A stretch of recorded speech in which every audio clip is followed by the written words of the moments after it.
좀 들어오세요.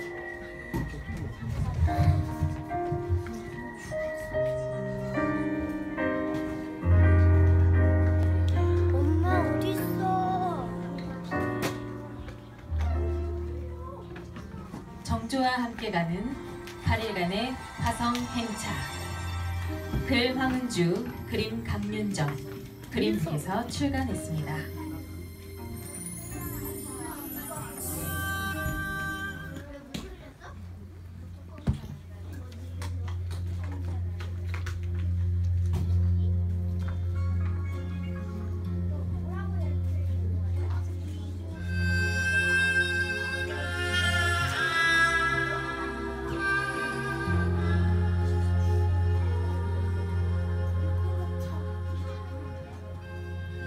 (1765년 5월) 어느 날 창경궁 휘령전 앞들입니다.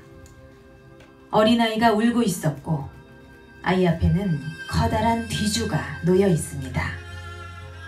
아버지!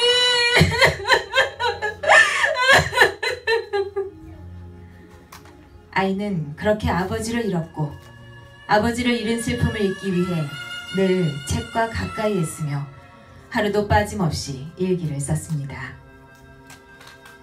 어느덧 아이는 25세의 청년이 되었고 왕위에 올랐습니다. 나는 사도세자의 아들이다. 그 청년이 바로 조선의 22대 왕 정조입니다. 정조가 24세 때 처음 가본 아버지의 무덤은 초라하기 짝이 없었습니다. 효자였던 정조는 왕이 된 후 제일 먼저 아버지의 무덤을 좋은 곳으로 옮겨드리고 싶었습니다.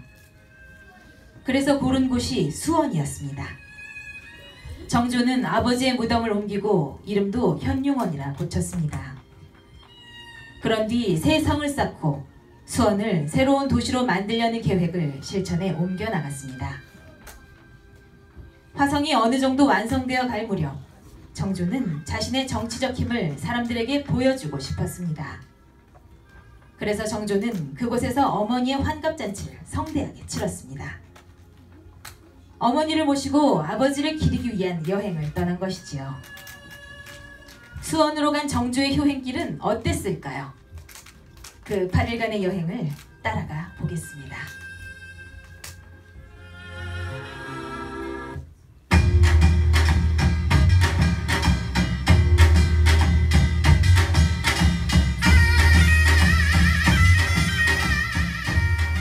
화성행차 첫째 날, 새벽이라 아직 햇살이 퍼지지 않아 어두웠지만 행렬을 준비하는 많은 사람들은 질서정연하게 착착 움직였습니다. 도남문에서 해경구 홍씨를 모시고 화성으로 향하는 긴 행렬이 움직이기 시작했습니다. 수백 개의 깃발들이 바람에 펄럭이고 징소리와 북소리가 하늘을 흔들었습니다. 깃발이 바람에 펄럭이는 모습을 보고 있노라니 정조는 가슴이 벅찼습니다. 그래도 한편으로는 걱정이 앞섰습니다. 나이 드신 어머니한테는 무리한 여행이 될 수도 있기 때문이었습니다. 첫날 밤은 시흥행궁에서 머물렀습니다.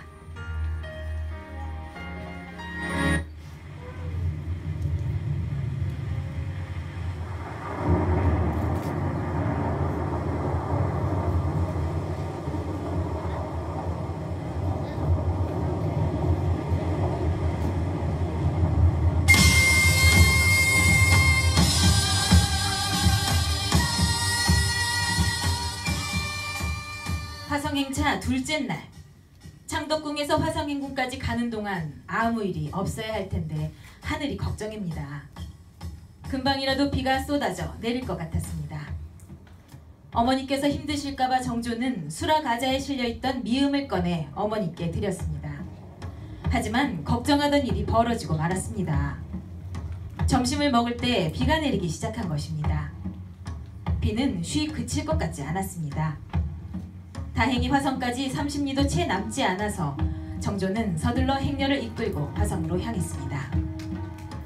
비가 내리자 길이 질퍽하고 미끄러워서 행렬의 속도는 점점 느려졌습니다. 저녁이 되어서야 행렬은 장안문으로 들어갔습니다. 많은 백성들이 행렬을 맞아주었습니다. 백성들의 환한 얼굴을 보니 정조의 얼굴도 환해졌습니다. 정조는 어머니를 장락당으로 모시고 내일부터 시작될 여러 행사들의 일정을 점검했습니다. 준비한 여러 행사들이 머릿속에서 스쳐 지나가 걱정과 기대로 설레었습니다.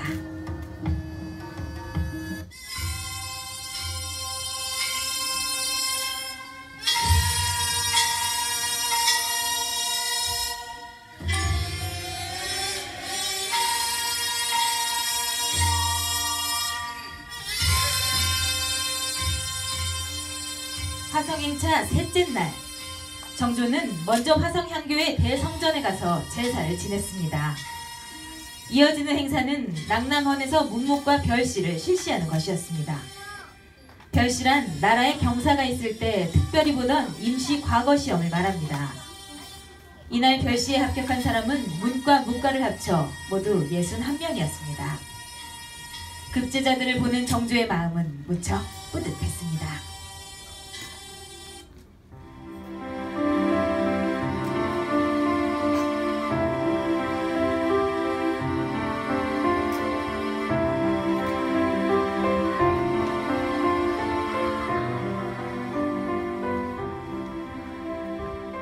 화성행차 넷째 날 날이 밝자 정조는 어머니와 함께 아버지를 뵈러 갔습니다. 어머니께서는 정조에게 절대 울지 않겠다고 약속하셨지만 그 약속은 금방 깨져버렸습니다. 현용원에 도착한 해경궁 홍씨는 울음을 터뜨리고 말았습니다. 평소에 정조는 아버지의 얘기를 어머님께 잘 듣지 못했습니다. 하지만 이곳에서 서럽게 우시는 모습을 보니 그동안 얼마나 힘드셨을지 정조의 마음도 무너지는 것처럼 아팠습니다. 오후 늦은 시간에는 황금 갑옷을 꺼내 입고 팔달산 정상에 있는 서장대에 올랐습니다. 이곳에서 장용영 외영 군사들이 훈련을 했습니다.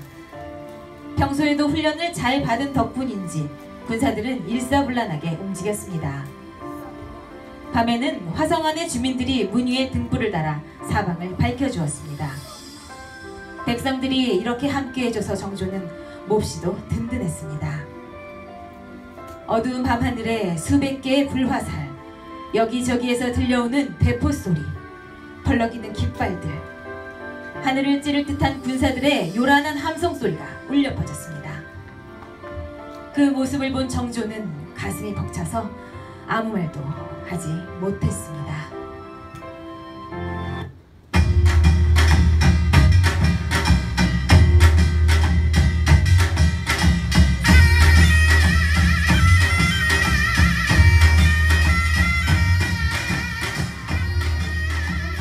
화성행차 다섯째 날, 드디어 해경궁 홍씨의 환갑잔치가 열리는 날입니다. 정조는 이 잔치를 통해 얼마나 강력한 힘을 가진 왕인지를 세상에 알리고 싶었습니다. 정조는 융복을 갖춰 입고 봉수당으로 나왔고 해경궁 홍씨는 영권무늬 방석이 있는 곳에 앉으셨습니다. 참석한 친인척들이 절을 하고 정조도 어머님께 절을 올렸습니다. 아버님께서 살아계셔서 오늘 같은 잔칫날에 두 분이 함께했다면 얼마나 좋았을까 하는 생각에 정조는 울컥 눈물이 났습니다. 봉수당 앞에서는 화려한 잔치가 시작되었습니다. 여러 명의 무용수들이 추는 춤은 그 어느 때보다도 화려하고 아름다웠습니다. 악사들의 연주도 그 어느 때보다 듣기 좋았습니다. 정조는 즐거워하시는 어머니를 보면서 앞으로도 어머니께 효도를 다해야겠다는 생각이 들었습니다.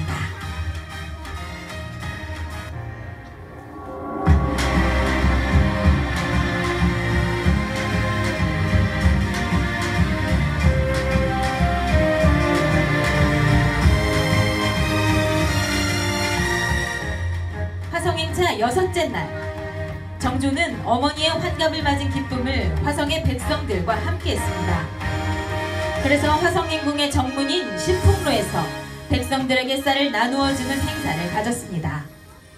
쌀을 나누어준 후에는 노인들에게 노란 비단 손수건을 나눠주며 지팡이에 묶게 하고 양로연을 벌였습니다.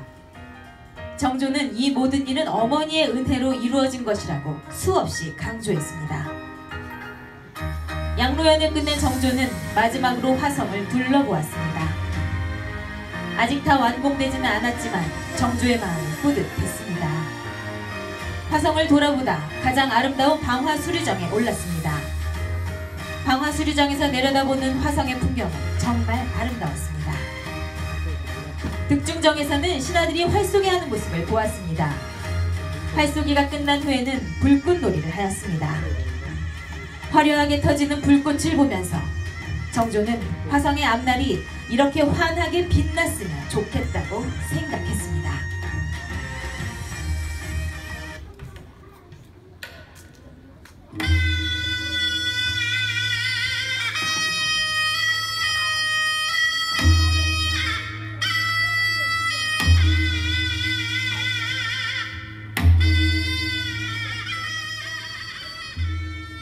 화성행차 7째 날, 정조는 아침 일찍 창덕궁으로 돌아갈 채비를 했습니다. 백성들은 장안문 밖까지 나와 한양으로 가는 행렬을 배웅해 주었습니다. 행렬은 한양에서 화성으로 내려온 길을 되짚어 갔습니다. 점심이 되기 전에 미륵고개에 도착했습니다. 미륵고개를 내려오면 아버지가 계시는 현룡원도 화성도 더 이상 보이지 않게 되어 머뭇거리게 된다는 뜻으로 정조는 이곳에 지지대 고개라는 이름을 붙여주었습니다. 시흥행궁에 도착한 것은 저녁 무렵이었습니다.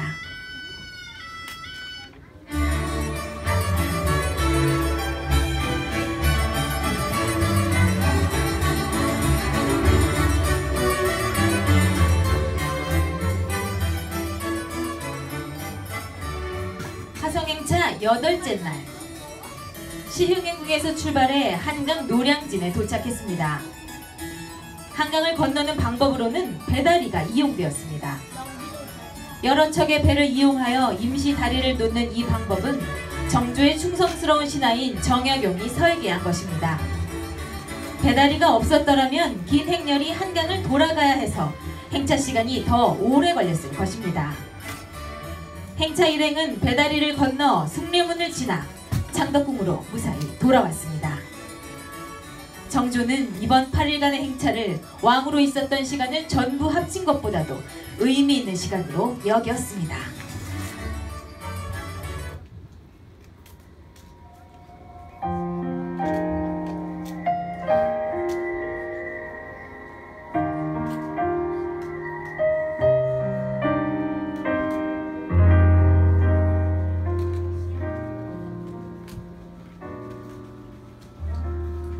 화려한 비단보다는 까칠한 무명 베옷을 입었던 임금. 하루 2번의 수라상에 반찬 하나면 만족했던 임금. 늘 검소하고 자신에게 엄격했던 임금. 그런 정조가 49세의 젊은 나이로 세상을 떠났습니다. 정조는 정의로운 조선을, 백성들이 차별 없이 잘 사는 조선을, 가난하지 않은 조선을 꿈꾸었습니다. 정조는 어느 정도 왕권이 안정되면 세자에게 왕위를 물려주고 수원 화성에서 지내며 새로운 조선을 이루기를 꿈꾸었습니다. 그러나 정조가 갑자기 세상을 떠나면서 그 꿈은 끝내 이루어지지 않았습니다. 수원 화성 곳곳에는 정조의 꿈이 묻혀 있습니다.